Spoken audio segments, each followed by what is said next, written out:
Hello Comics people, ako si Mel Kasipit and welcome to Indie Comics Podcast Live. Ayan, so alam ko na bagyo ngayon sa Pilipinas. So sa mga may internet, pwede kayong manood sa amin ng live. And yun, ingat-ingat sa mga inuulan ngayon. Kasama natin si Mr. Randy Valientel from Germany. Grabe. Kumusta naman dyan, Randy? Okay naman, malamig. Papasok na yung winter. Okay. So, bago tayo mag-umpisa, i-share natin yung link na nasa Indie Comics Podcast YouTube, Facebook page para mas maraming makanood. Yeah, share ko lang muna sandali. And while we're sharing the link, gusto ko lang i-remind ang lahat na ang Indie Comics Podcast ay nasa YouTube, nasa Spotify, Google Podcast, iTunes, at sa inyong mga paboritong podcast platform. Okay. So, Randy, para sa mga hindi nakakakilala, yung mga first time kang mapanood sa IKP, who are you and what do you do? Ayun, ako si Randy, gumagawa ng comics since time immemorial.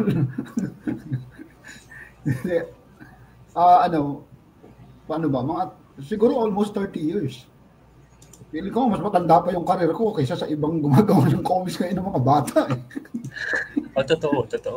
Grabe na tanda ko na. May mga gumagawa ng comics ngayon na nasa high school pa lang. Grabe. Ang tanda ko na. So, maliban sa comics, marami ka rin ginagawa. So, nagbibisikleta, nagwa-martial arts, ganyan. Kaya mga hobby ko lang yun before. Ngayon kasi nakatutok na ako sa paggawa talaga ng comics. Siguro nasa stage na ako na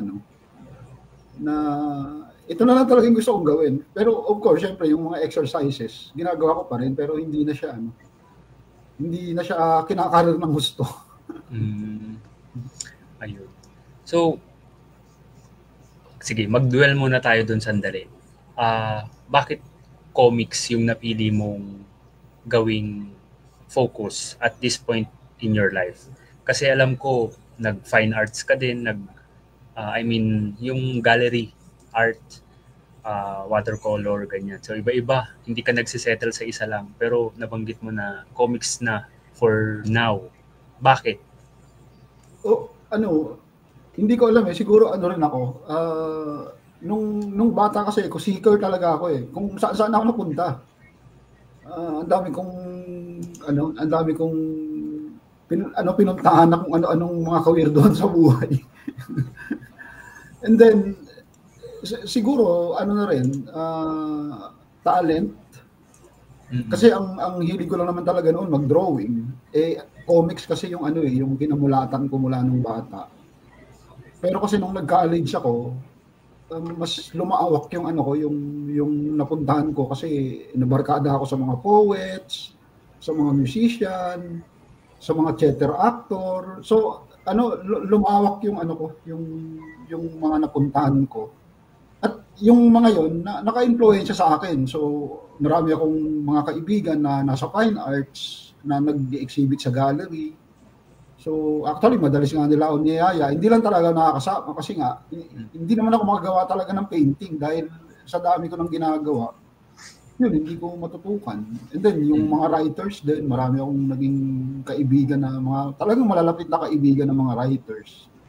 So sila naka-impluwensya din sa akin kaya tingin ko kaya naging writer din ako Na sa comics ako nagsimula magsulat and then nag-branch out ako sa prosa. Ngayon tingin ko dahil nga comics ang ginagawa ko at ito na talaga yung feeling ko gagawin ko habang buhay.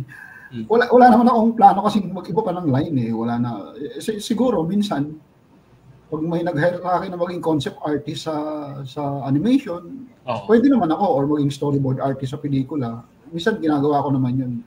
Pero yung kasing mga lang yun mga short time sidelines.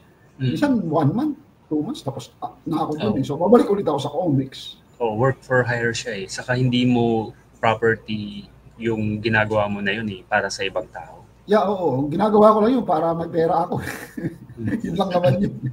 Pero yung comics, parang ano ko talaga yun na talaga yung gagawin ko. Although, syempre, kailangan mo rin magkapera sa comics.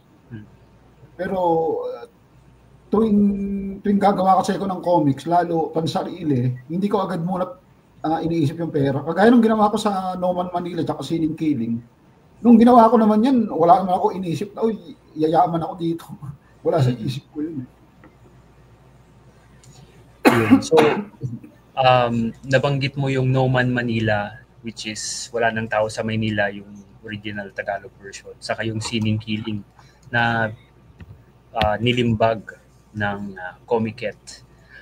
Pero pag-usapan natin yan mamaya. Pag-usapan muna natin yung kakatapos lang na Frankfurt Book Fair. Ano yung experience mo? First time mo ba sa Frankfurt Book Fair o hindi naman? Hindi, pangalawang beses. Last year kasi na nagpunta rin ako doon.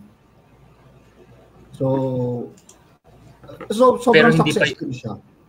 Anong pagkakaiba nung last year na hindi pa guest of honor ang Philippines sa this year? Siyempre, I assume na highlight talaga yung Philippines, pero ano yung nakita mong pagkakaiba nung last year sa this year? Well, last year kasi konti lang kami talaga eh. So, piling-pili lang yung nakasama talaga sa mga sa mga delegates. Ngayon kasi sobrang dami, hundreds ng ng mga kasama. Pasensya na yung boses ko, medyo gas-gas kasi dahil sobrang lamig kasi dito. Yung mga kasama kasi ngayon sa Frankfurt, mga authors, writers, illustrators, tapos mga cultural workers, ang dami-dami, mga editors, publishers.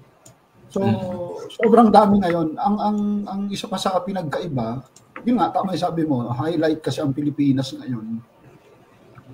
Parang ang daming narating ng Philippine creations na hindi aware yung lalo dito sa West. Marami akong nakausap dito ng mga German, nagugulat nga sila. Hindi nila akalain na grabe, napaka-rich daw ng literature natin nung napunta sila sa Frankfurt Book Fair. Kasi akala nila lalo sa mga kwentong Pinoy, akala nila ang nilalabas lang natin mga fantasy stories, mga love story. Nung napuntahan nila yung booth ng Philippines, nagulat sila yung richness ng literature ng Pilipinas. Sabi niya, ang dami niyo palang iba-ibang klase tema, may politika, may tungkol sa pagkain, tungkol sa mga hayop, mga ganun. Hindi nila akalain. Oo. Actually, parang may yung iba sa kanila hindi siguro alam kung nasaan yung Pilipinas sa mapa. Correct. Hindi lahat kasi ng white people din. Although alam natin na traveler talaga sila, pero maraming white people na hindi pa nakakarating ng Pilipinas.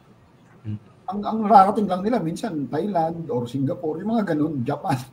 Pero Pilipinas, marami sa kanila hindi pa talaga nakakapunta. Oo. Magkaya tayo sa mga nanonood. Gary Garcia, Donkey. Donkey Sean. Yeah, Donkey Kong. RH Kilantang, hi guys. Yeah. Hi RH. Wala siyang ibang kino-comment sa IKP, hi guys lang forever. Ayun, so yung pina-flash ko sa screen ay yung channel ni Derek Boboy Yunson. Yan yung feature niya about Frankfurt Book Fair. Ayan. Ito medyo seryosong tanong, Randy, kasi merong issue na may mga nagko-call out to boycott yung pagpuntahan yung Frankfurt Book Fair. Tapos may mga gusto rin namang pumunta. At pumunta kayo doon. Anong opinion mo doon sa ganung sa discourse? Actually, nagsimula ito, mga ilang buwan bago pa umalis yung mga delegates, naging issue na to Yun nga, yung Israel-Palestine issue. Pero dapat na lang maintindihan na itong pagiging guest of honor kasi ng Pilipinas, matagal na tinatarget to. Sabi nga ni Lauren Ligarda, 10 years na nilang pinaplano to So, ibig sabihin,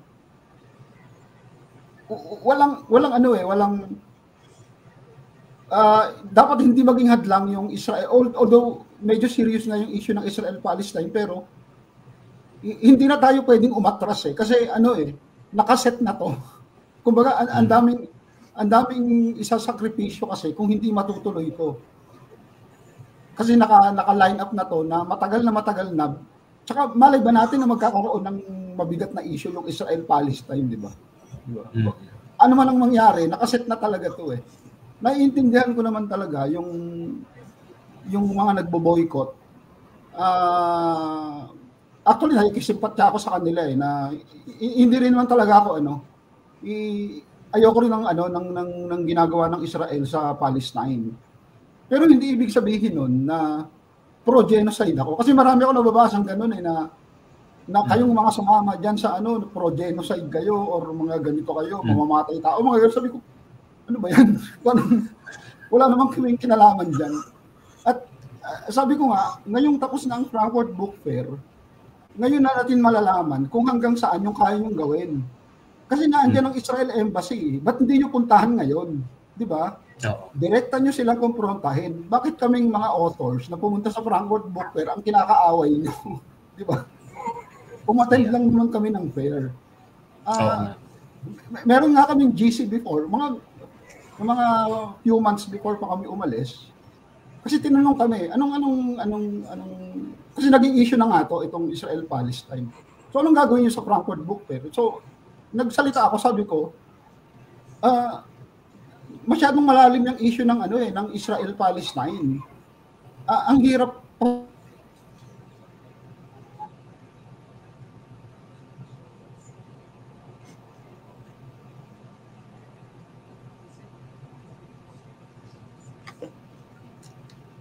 Ayan, medyo nawawala-wala si Randy. Book Fair as a representative ng Philippine Comics. Yun lang naman ang purpose ko di ba? Ipakilala sa madla yung comics nating mga Pilipino. Yun lang naman yung yung purpose ko. So, yung mga paratang nila na pro-genocide ako or ganito. Wala naman sa akin yun. Yun.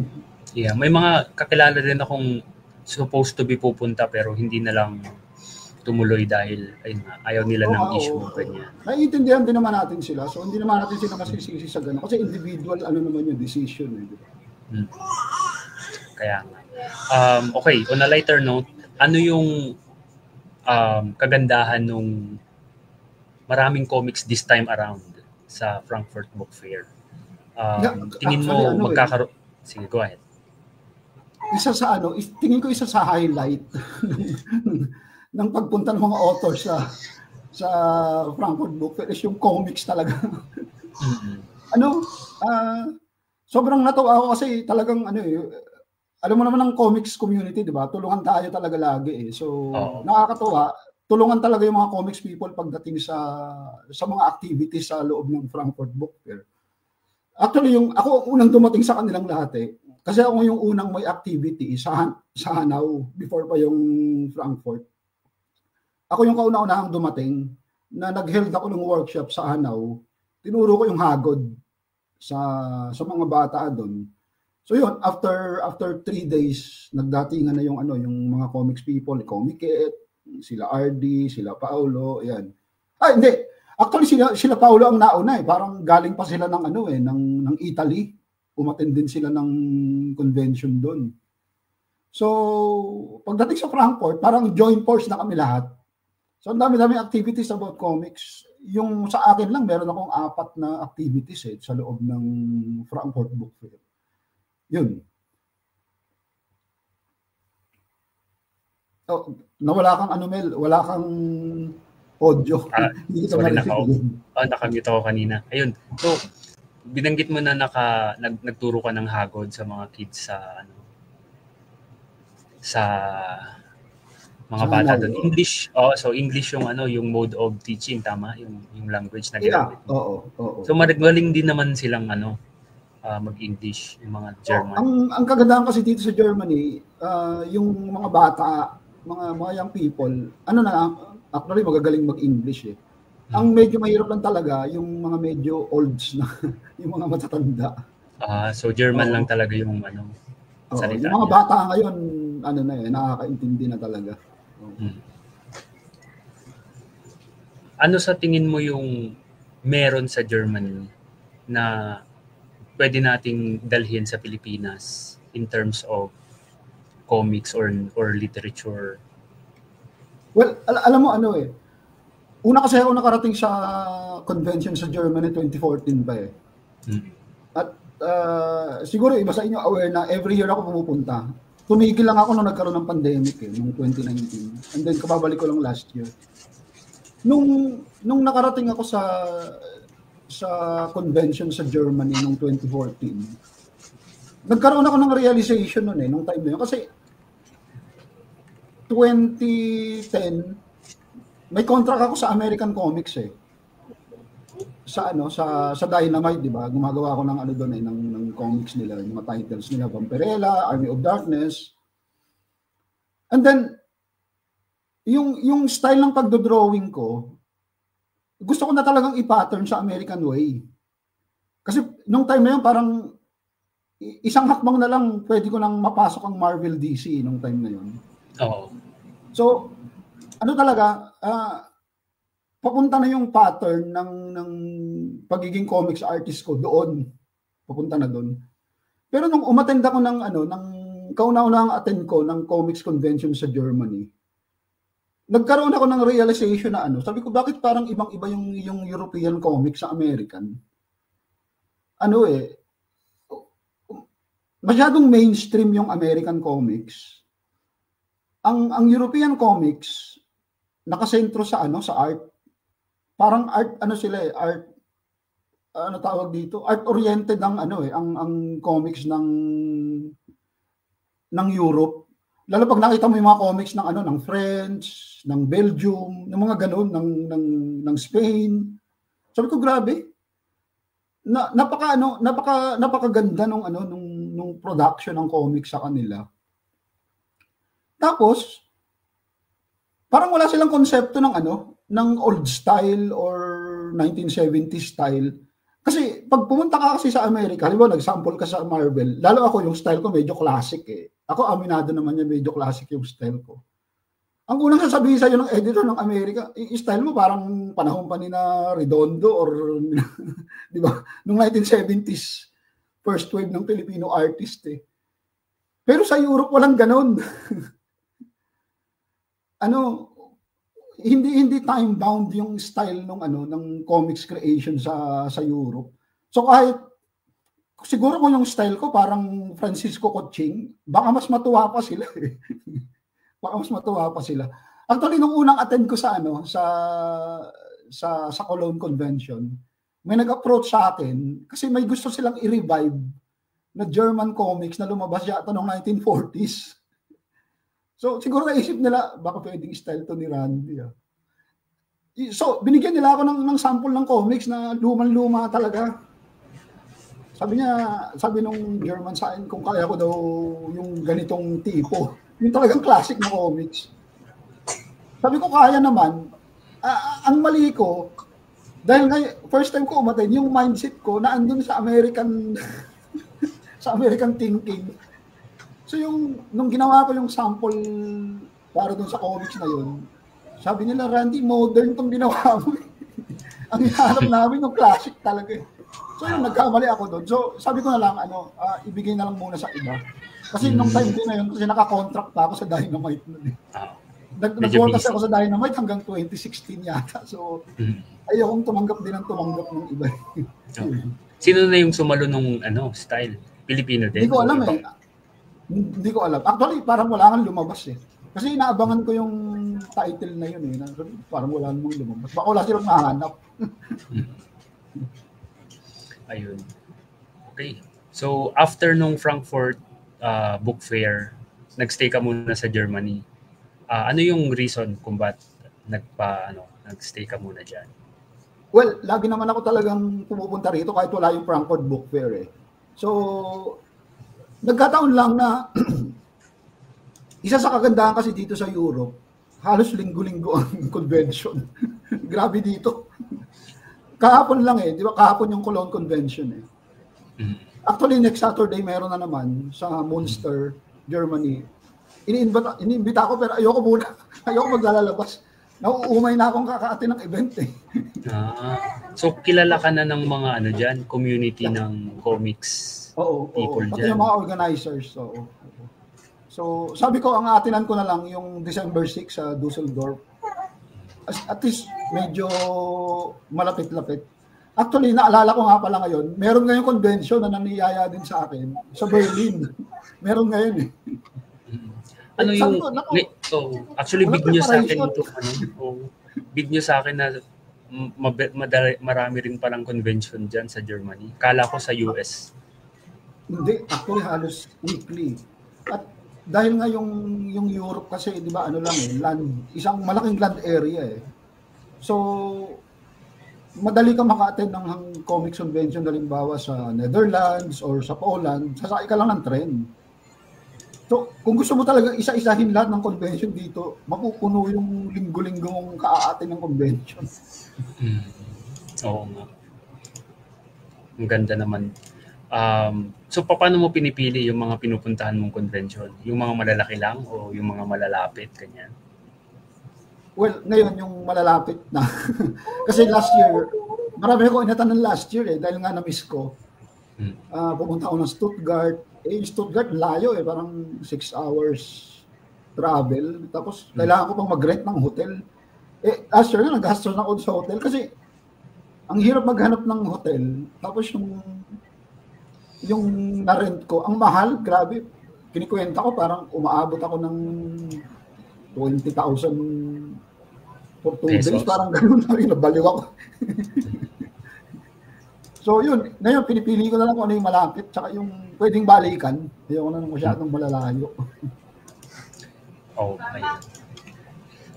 Okay, pag-usapan naman natin yung gusto nating i-highlight today, yung No Man Manila and Sining Kiling. Anong mga big news ang gusto mong i-share sa amin? Well, siguro yung No Man Manila, ano siya, di ba, yung wala ng tao sa Maynila. Lumabas siya noong 2018 as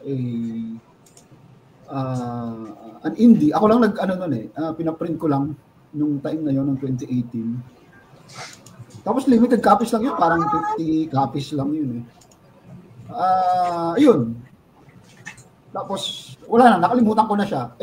Nung sumunod kasi na taon, parang 2019, nanawagan yung NBDB na magdadala sila ng comics sa Frankfurt nung time na yon. Hindi, actually parang mga 2021 na yata, 2022. So roughly translate ko into English yung wala ng tao sa Maynila. So dinala nila sa Frankfurt yun, dinisplay nila. Tapos yun lang ang naging Tapos yung Tagalog version kasi, actually, sinubmit ko siya talaga sa Comiket nung time na yun eh. Pero sabi ni Paolo Randy, ang ikli eh. 40 pages. Sabi ni Paolo, ang kailangan namin yung mga 100 pages and above, mga ganun. Di ba maikli nga talaga yung wala ng tao sa Maynila eh. So, wala na. Parang hindi ko na pinilit kay Paolo kasi naiintindihan ko naman na kailangan talaga na medyo makapal. Tapos, ang nakakatawa, so, limot ko na yung pagdala ng NBDB sa Frankfurt. Then one time, biglang kumontak sa akin yung publisher from Brazil. Na interested silang i-publish sa Brazil yung libro ko, yung wala ng tao sa Maynila. Kahit 40 pages. Kahit may so, nagulat ako, Tapos nalaman ni Paolo kasi na ipapublish ng Brazil yung No Man Manila. So, inalok ako ni Paolo na gawin na nating official English translation ng No Man Manila. Tapos pala, yung sa Brazil, kahit 40 pages ipapublish nila, pero naisip ko, hindi, kailangan habaan ko talaga to. So, ang ginawa ko, in-stretch ko yung mga panels. Hindi, yung kwento, loyal yun. Pareho lang. Pareho lang. Ang ginawa ko, in-stretch ko yung mga panels. Halimbawa, yung page 1, 5 panels yun eh. So, ang ginawa ko na lang, yung page 1, 3 panels, nilipat ko sa kasunod na page yung mga sumunod na panels. So, arrange ko talaga siya. Paano yun? Hindi naman sasakto yun eh. Kailangan mo mag-redraw. Actually, niredraw ko lahat. So, Kung makita mo yung version ng Wala na Tao sa Maynila na original, tsaka yung No Man Manila nilalabas ng Comiket, magkaiba. So, yung original version ng yung original version ng No Man Manila, meron ka pang kopya noon o ubos na? Meron, siguro isang piraso na lang o yung original, yung dati talaga yung unang-una. So ang mas marami yung yung Comiket version na. Yung Comiket version na. Ito nga nakakatawa medyo na-weirdohan din ako Kasi kaya ko ginawang, ngayon almost 100 pages na yung No Man Manila na nilabas ng Comiket tsaka ng Brazil. Kaya ko siya niredraw dahil sa Brazil. Kasi gusto kong ilabas ng Brazil yung medyo makapal na version na. So yung bagong mga drawings, binigay ko sa Brazil. Tapos, yung mga drawings na yun din ang binigay ko sa Comiket. So yung Comiket approved na yun, okay na. So nilabas na nila.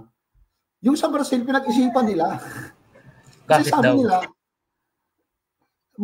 mas gusto daw nila yung unang version. Okay. Yung mas manipis. Na kasi ginawa ko yun, traditionally, na pen tsaka brush lang yun. Mas gusto nila yun. So sabi ko niya, parang sayang yung effort ko, niredraw ko lahat, tapos hindi niya wala ilalabas. Pero nilabas na ng Comiket. So ang ginawa ng Brazil, kung ano yung pag-layout ko sa bagong version, ginaya nila using yung old version ko. So sila lang gumawa, nire-layout din nila lahat. Bakit hindi na lang yung original version yung i-publish sa Brazil? Ayaw mo rin ba nung ganun? Hindi, kasi 40 pages lang talaga siya. So ang ipapublish sa Brazil yung mas manipis. Yung original, pero nire-layout nila using ng layout ko ng bagong version. So ganun pa rin naman, ganun pa rin.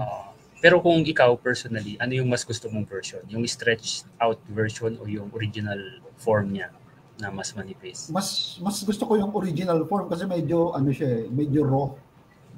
Medyo gritty yung dating ng drawing ko. Dito sa second version, medyo may pagka-cartoony something na yung gawa ko Saka all digital. So iba, hindi ko mahanap yung texture na hinahanap ko sa digital talaga. Hanggang ngayon, kahit nagdi-digital ako, meron akong ginagawa sa brush na technique na hindi talaga kayang gawin ng ng digital. Digital, Oo. Ayun, so congratulations sa sa translation at sa paglabas sa Brazil ng No Man Manila. What about yung Sining Kiling? Ano yung balita doon? Well, balik nga pala sa No Man Manila. Meron siyang ngayon different versions. Nag-sign ako ng contract ng Arabic at ng French. Wow. So, siguro mga 2026 naka-line up na rin yung niya, yung Arabic and French, yung din yan, yung new version na. Yung new version na ng No Man Manila. So, yun, mga kasunod na version na. Parang naku-curious tuloy ako dun sa original version. Kung ako yung magkakaroon ng kopya, gusto ko yung original. Hindi ka ba nakabili nung Wala na Tao sa Maynila nung 2018? Hindi pa. Oo. Kasi limited lang yung... Actually, tininda ko sa Comic-Con yun nung time na yun. Limited copies lang talaga yun. Actually, wala nang kopya ngayon Oo. Mabilis lang maubos talaga yan kapag self-published tas limited copies. Tapos kasi di ba nanalo nga siya sa Comic-Con Asia. So marami nagka-interest. Kaya nga. Ayun. So marami talaga. Collectible item na yan, yung original version ng No Man Manila. Ayun, so yung naman, Sining Kiling. Anong balita sa Sining? Yung Sining Kiling, translated na rin siya into German na nilabas din ng Dantes Verlag. Originally di ba siya? Tagalog naman talaga siya. So, ang ginawa ni Paolo, translate ito English. Actually, may English version na ang Sining Kiling ngayon Hindi pa lang talaga siya lumalabas. Pero hindi ko alam kung ilalabas siya ng Comiket or baka translate siya into English para nga ma-market yung rights sa ibang bansa. Yung Sining Kiling, makapal-kapal yun So, yun yung nung nag-workshop yung Comiket sa mga publishers, umattend din kami, in-invite kami. Yun nga yung isa sa mga key takeaway ko kapag magpo-publish daw, dapat medyo makapal kasi mas gusto nila yung makapal sa ibang bansa na i-translate. So pero hindi naman pala laging ganun kasi sabi mo kanina kahit yung 45 ay yung mas maikling version ng Sining Kiling gusto nila sa Brazil. Yung Noman Manila sa Brazil, oo. Pero tingin ko dito sa Europe gusto talaga nila yung makakapal eh. Talagang yung sulit na pagbabasa, gano'n na yung nila rito, target eh. Ano sa tingin mo yung reason kung ba't nila nagustuhan yung Sining Kiling at yung Noman Manila na i-translate sa ibang bansa? Nabanggit ba nila sa'yo nung binigay nila sa well, well, number one siguro, malaking bagay si Paolo ng Comiket. Kasi siya yung masipag talaga mag-market ng mga rights ng mga comics. Kasi hindi naman makakarating yan sa kamay ng mga publisher ng iba-ibang bansa kung walang ganun nga, kung walang gaya ni Paolo. So, kailangan si Paolo na para makita yung mga yung mga gawa na yan. Pero syempre, malaking bagay talaga kung ano yung content, kung ano yung laman. Kasi kahit naman i-market ng kung sino-sinong agent yung gawa mo, pero kung hindi interesado talaga yung mga publisher sa ibang bansa, hindi rin naman talaga nila ilalabas yan. Siguro, isa sa nakita ng mga publishers, kaya interesado sila sa mga books ko, kasi siya meron siyang cultural aspect ng Pilipinas. At syempre, isa yon sa interesting na topic sa mga tao nakatira sa ibang bansa, di ba? Parang ako minsan pag may nakita akong libro about Samoa na wala naman kung ano bang meron sa Samoa, di ba? Pero pag nakita ko parang meron pala silang ganito. Parang interesting yung mga bagay na gano'n, di ba? Siguro yung mga readers din ng ibang bansa gano'n. Naghahanap sila ng isang literary material na may mapupulot sila kahit paano sa kultura ng ibang lahi. Yung mga gawa ko kasi may cultural aspect, may historical, political. So, tingin ko kasama yun sa interest nila kaya nila nakuha yun. Tingin mo gaano kahalaga yung ganitong news para sa mga comics people natin at sa mga in general sa mga comics enthusiasts na unti-unti nang nakikilala yung mga local comics sa ibang bansa. Kasi bihirang-bihira yung balita na may matatranslate na local comics sa ibang bansa. Parang ang una kong naiisip yung mga gawa ng mga master sila, Alex Niño, Redondo, ganyan. Pero hindi naman sila nagsusulat ng sarili nilang comics Ang isa sa example na naiisip ko, yung gawa ni Sir Jerry, yung Elmer, na noon-noon pa na-translate sa French. Pero ngayon, ang dami na. Oo. Nakakatuwa nga kasi di ba alam mo naman ng Pilipinas meron tayong comics culture talaga since the 1940s, the 1950s. Noong 1970s nung nilusob ni na Redondo, ni na Alcala yung American comics. So doon unang nakilala ang mga Pilipino na gumagawa talaga ng comics. Pero nung time kasi na yon, nakatutok lang yung mundo sa mga Filipino artists. So, alam nila na magaling tayong mag-illustrate. Hindi nila alam na magagaling din ng mga Pilipino na gumawa ng kwento. So, parang sa panahon ngayon, kung gagawa ka ng comics, napakalaking advantage na ma-market yung gawa mo kahit sa ibang bansa. Kasi hindi lang yung drawing yung tinitingnan nila, kundi yung mga stories na rin. Kaya nga di ba ang dami-dami nang na-translate ngayon. Gawa ni na Jerry, ni na Budgetan, Arlo Dare. Oo, ang dami na kung sino-sino So, sila rin. hindi na lang tayo nakikilala doon sa larangan ng pagdodrawing, kundi sa larangan na rin ng authorship at pagiging writer ng comics. Oo. Nakaka-proud na na oo, magaling tayong mag-drawing, pero mas nakaka-proud na napapansin yung mga sinulat na rin natin tapos tinatranslate sa ibang bansa. Parang mas mabigat yung mas nakaka-proud yun for me Kasi hindi lang siya art, pati sa writing at syempre kapag nagsusulat ka, yung kung paano ka mag-isip, ganyan. Na-appreciate din ng ibang lahi. Pero tingin mo, do we really need yung mga ganitong klaseng recognition from or yung pinapansin tayo ng ibang bansa? O kasi pwede naman na tayong maging proud as it is na sikat dito sa local. Well, tingin ko kasi organic naman eh. Ang isang creation naman, kung maganda talaga, hindi mo kayang pigilan ng ano eh, ang success na makukuha niya kahit hanggang sa ibang bansa, di ba? Marami kasing ganung creation eh na ginawa lang sa locally. Ano ba, mga Japanese manga. Ano lang eh, yung ibang creator doon, tingin ko, ang nasa isip lang na Japanese market eh. Pero dahil nga sa sobrang ganda at maraming fans na tumangkili, hindi mo mapipigilan eh na i-pick up ng ibang bansa yun eh. So, tingin ko ganun, organic siya eh. Hindi naman natin talaga ano, yung parang hard sell yung mga gawa natin sa ibang bansa. Pansinin nyo kami, wala namang ganun eh, napansinin nyo kami. Nagkataon lang na gusto talaga nila yung trabaho ng mga Pilipino. So, wala tayong magagawa rin eh kung talagang gusto nila.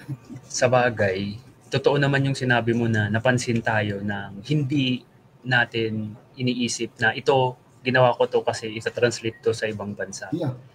Pero, dahil sa mga balita na maraming natatranslate na local books sa ibang bansa, pakiramdam ko may mga magsusulat na ngayon na ang iniisip nila, gagawin ko to kasi may chance na mabasa to sa ibang bansa. Pero ano sa tingin mo, is that okay? O mas maganda magsulat ka para sa sarili mo yung totoong creative na gusto mong isulat? Well, pwede mong gawin pareho eh. Pwede mo kasing gawing mindset na yung creation mo, pwede siyang maging international eh. Pwede rin ganun eh. Pwede rin naman na ang mindset mo local, pero malaki ang tendency na ma-pick up din siya ng ibang bansa.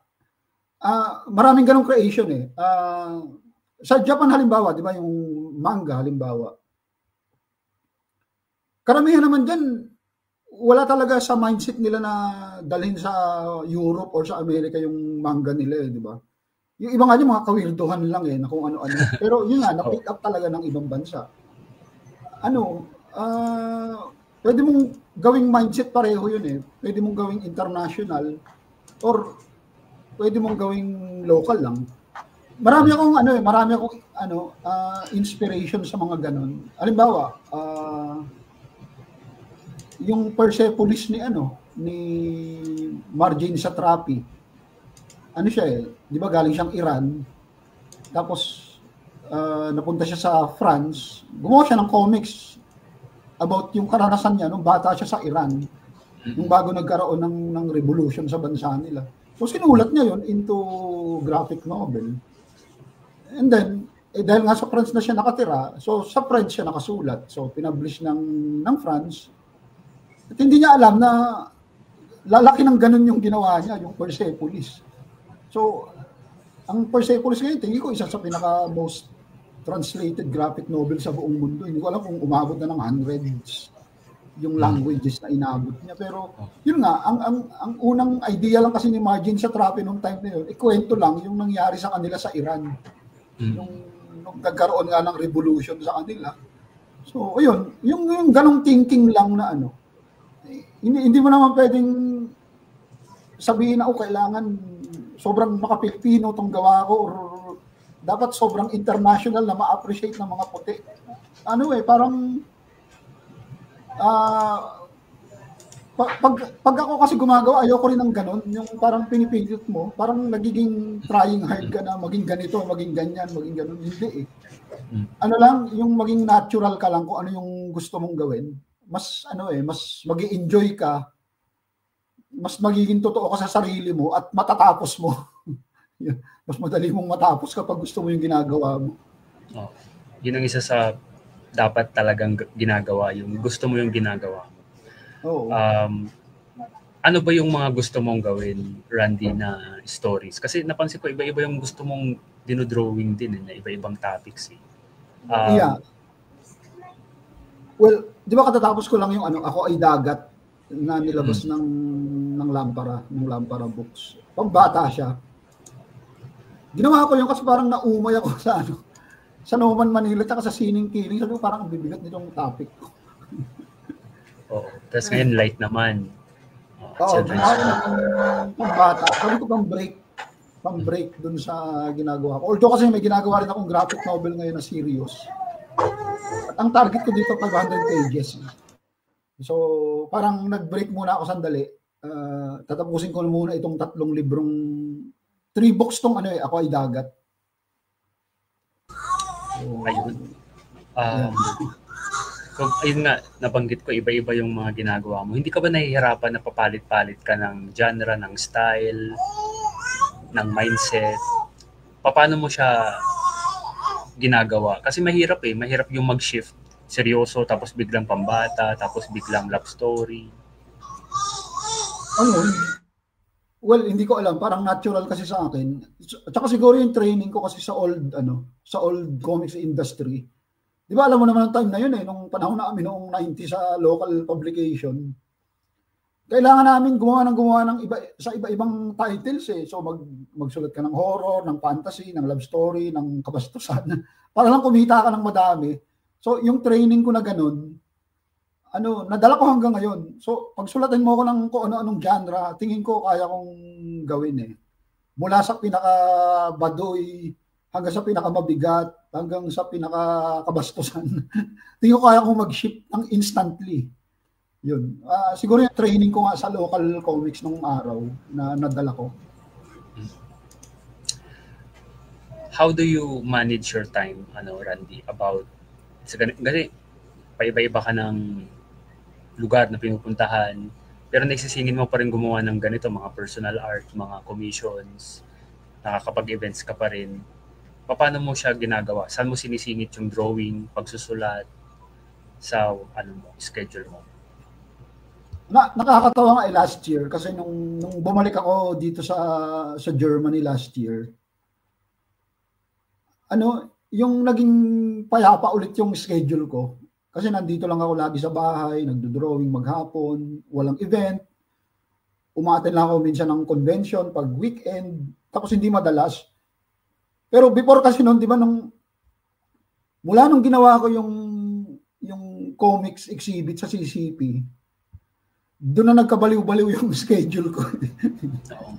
Isang malaking bagay, malaking bagay yung CCP, NCCA na ma-associate sa'yo Oo, ang dami-daming invitation sa akin from Luzon, Visayas, Mindanao. Malakas street cred. Oo, tapos in-invite nila ako mag-talk, mag-workshop, or mag-exhibit. Ang daming invitation ng ganon. So last year, pagdating ko ng Germany, parang medyo napayapa yung utak ko kasi wala na masyadong iniisip. So sabi ko, sa 2026, yung tatanggihan ko na yung mga invitation sa akin, ganito na lang gusto ko, mag-drawing na lang ako maghapon, at least marami akong output. Nakakatawa naman kasi ngayong 2024 last year sabi ko ngayong 2025, yun nga, medyo gagayahin ko na yung schedule na mag-drawing na lang ako. Pero dahil nga 2025, Guest of Honor ng Pilipinas. So wala rin, nagkaroon din ng iba-ibang schedule. Hindi rin natupad yung hiling ko last year na maging payapa yung schedule ko ngayon 2025. At nakakatawa ngayon, ang pangarap ko ngayon, sana sa 2026 ganito lang din ulit. Yung walang masyadong ganap. Mas maraming output. Mahirap din kasing puntahan lahat ng invitation. Talagang mamimili ka na lang talaga kung sobrang dami. Parang event. Hindi mo naman mapupuntahan lahat. Yun. Namimili na rin ako ng pupuntahan Hindi ko na rin pinupuntahan lahat. Siguro saan mo nagtataka ka na di ba, na parang ang dami-dami natatapos ng taong to. Paano niya na isisingit, di ba? Ayun nga, siguro yung disiplina sa time, isa yun siguro sa ano ko, sa talent ko. Marunong akong maging disiplinado sa oras. Alam ko kung kailan ako hihinto. Alam ko kung kailan ako babanat ng gusto. At alam ko rin, kaya kong itimpla kung ano yung pwede kong gawin sa umaga, sa hapon, tsaka sa gabi. Meron akong mga ganong ako lang ang nakakaintindi sa schedule ko. Halimbawa, pag sa Pilipinas, nagigising ako minsan mga alas 10, alas 11 ng umaga. Magdo-drawing ako niyan maghapon. Titigil ako ng mga alas 5. Lalabas ako, minsan magbabike ako or magmumotor. Hanap ako ng isang tahimik na coffee shop. Doon naman ako magsusulat or gagawa ng storyboard or ng concept. Ganun ako araw-araw. So, meron akong sariling schedule sa sarili ko na ako lang nakakaintindi. Kaya nga, nakakabilib yung output na ginagawa mo na ang dami mo talagang nagagawa na tuloy-tuloy. In terms of workflow, ano yung ginagawa mo? Is it traditional, digital, both? Ano yung mas matimbang ngayon? Digital o traditional? Ganyan. Feeling ko wala na eh. Parang lumabas na ako doon sa traditional digital na na paglalaban. Most of the time, digital talaga yung hawak ko. Pero meron kasing mga projects na gusto ko na gawin ko siya traditionally. So hindi ko pa rin talaga maiwan yung paggawa ng lapis at papel talaga. Pero sobrang laking bagay kasi talaga nung digital. Lalo pa naging Huyon ambassador ako. So ang laking bagay sa akin nung pagbigay nila sa akin ng mga gamit. Napadali ko yung mga trabaho. Pero between traditional and digital, wala nang paglalaban sa akin eh. Kung may isa akong gustong gawin in a traditional way, ginagawa ko. Pag gusto kong gawin sa digital, ginagawa ko rin. So, palitan kung ano lang yung madali. Ang medyo na-schedule ko lang kasi pag hapon lumalabas ako eh. So, pag iniisip ko na yung gagawin ko digital, sa labas ko gagawin yan kasi minsan may dala akong tablet or may dala akong notebook para mag-layout. Sa labas ko ginagawa lahat yan eh. Pero karamihan ng traditional ko talaga, lalo yung mga malalaki, sa bahay ko ginagawa. Kasi hindi ka naman pwedeng, kagaya ngayon, may ginagawa akong malaking so sa bahay ko talaga siya ginagawa. Oo. Yan. Mga ganyan. Pero kapag digital, ang dadalhin mo lang yung yung tablet lang. Yung tablet lang. Pero kapag traditional, kailangan mong magdala ng hard case, lalagyan ng gamit na pang drawing, lapis, ganyan. Oo, lalo ako kasi brush yung ginagamit ko, so madumi. Mamaya umupo ako sa isang mesa ng magtatalsikan yung mga ink.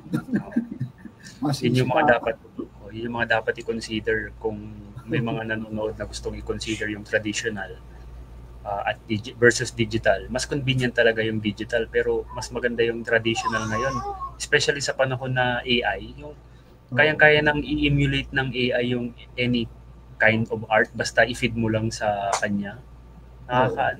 At least kung meron kang original art, pwede mong sabihin na ginawa ko to. Nakikita nyo yung patak ng ink, yung sketch ko, studies ko, yan. Meron kang nahawakan. So, dahil nadaanan natin yung AI, anong opinion mo about AI? Well, ang hirap kasi siya, lagi ko sinasabi nasa tayo eh. Nasa crossroad ng medyo traditional pa, papunta na doon sa kung ano mang meron sa future. Hindi natin mapipigil yan eh, yung AI. Ang pwede lang talaga natin gawin ngayon as a creator, nasa sayo kung gagamitin mo siya o hindi. Pero yung pag ano ng technology, hindi mo mapipigilan yun eh. Unang-una, ang AI naman hindi yan ginawa para sa art. Ang AI para sa science yan eh, di ba? Ginagamit yan sa medicine, kung paano ma-identify yung ganitong klase ng cancer sa ganitong klase ng mga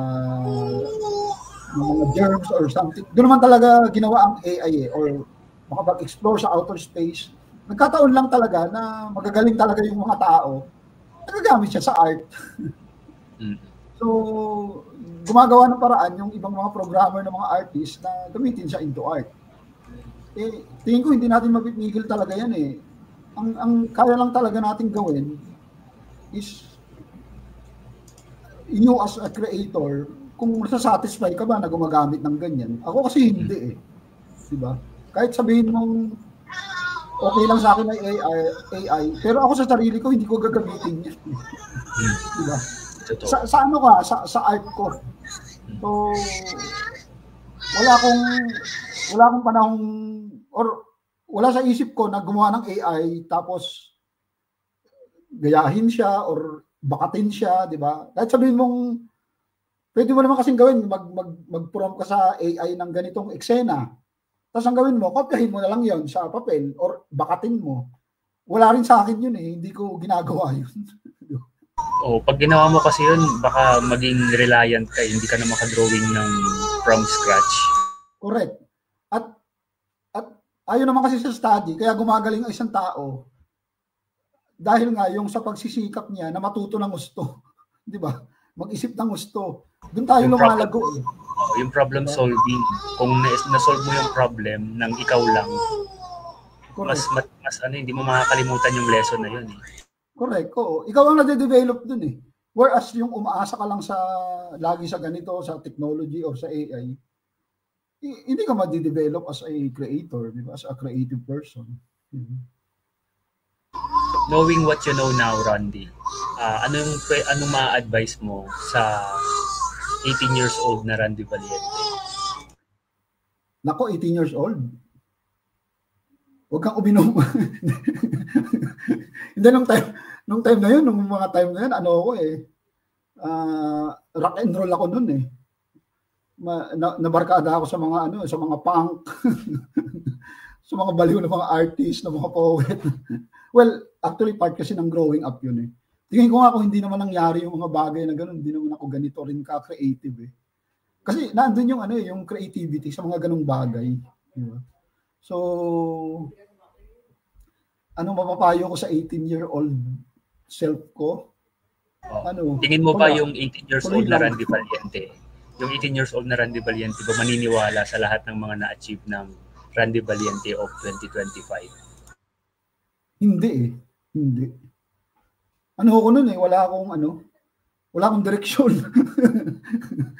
Well, tingin ko kasi karamihan naman talaga ng mga batang tingin ko, malaking bagay talaga yung education eh. Kahit nung high school kasi ako, bago ako graduate, hindi ko rin alam kung anong kukunin ko sa college eh. Kasi di ba parang dapat yun eh, ginagawa na sa school yun, ng high school. Kapag ginawa mo yung kursong ganito yung mangyayari sa iyo. Parang wala naman kasi, walang ganun sa amin, walang briefing kung ano yung mangyayari sa iyo after ng high school. So, yung pag-take up ko ng architecture nun, parang napilitan na lang ako dahil wala na ako, magsisimula na yung mag-end na yung enrollment eh. So, kailangan mo nag-enroll na kung ano-ano. Di ba? Walang masyadong naka-fix na na dinikta sa atin nung time na yun. So, ako noon, kung ano lang dumating, tanggap lang ng tanggap. Ang kagandahan lang siguro sa akin kasi kahit medyo nung time na yun, medyo hindi ko pa alam ang gagawin, meron akong disiplina sa sarili. May disiplina ako sa sarili. Siguro malaking bagay yung pagiging martial artist ko. Ang laking bagay nung binigay nila sa akin yung disiplinang yun. Yung magandang nga yun kasi may mga taong yung mga halimbawa students minsan nahihirapan sila na or hindi sila mapakali na hindi pa nila na-figure out ang buhay Pero kahit na matanda ka na, hindi mo pa na-figure out yan eh. Hindi talaga, ano siya, continued learning siya eh. Hanggang ngayon nga, dami ko pa rin ano eh. Anday ko pa rin dapat malaman sa buhay. Ayun. Ano yung plano mo in the next 5 years? Yeah, final question kasi medyo mag-1 hour na tayo. Tuloy-tuloy lang sa ginagawa. Ngayong nakarating na sa ibang bansa yung mga creations ko as an author, hindi lang as an artist. Pero nag-iiba na rin yung mindset ko eh na kailangan mag-level up na ng konti yung mga ginagawa ko. Well, in terms of everything, drawing, story. So, siya? Parang feeling ko, kailangan mo nang sumabay kung sino ngayon yung nasa world, di ba? Nasa global arena ng paggawa ng comics. So, naandun na yung thinking ko eh. So, hindi na masyado doon sa, si ganito, hindi mo maaabot yan, sina Alan Moore or sina Neil Gaiman, mga ganun. Parang feeling ko, nasa isang playing field na tayong lahat na kailangan mo na talagang gumawa ng magandang creation. If you're going to give advice to us, nagsisimula pa lang na comics creator, writer at artist, ano yung isa sa tingin mo na may i-advise mo na makakatulong sa kanya sa paggawa ng sarili niyang story or comics? Maging open sa lahat ng bagay. Wag mong itali yung sarili mo sa kung ano yung gusto mo. Maging open ka sa iba't ibang klase ng tao. Makipagkaibigan sa mga ibang comics creators. Huwag kang mga away.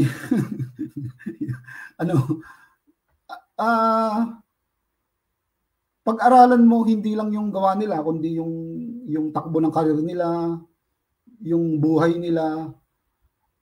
Marami ka kasing matututunan eh. At lahat yun, yun, input yun eh sa'yo as a creator. Lalo kung writer ka, kasi mas matindi yung awareness mo sa mga ganun eh. So, gawin mo siyang input. Lahat ng bagay sa mundo, gawin mong input. Minsan, pwede ka maglagay ng wall kung hindi mo talaga gusto yung ganito.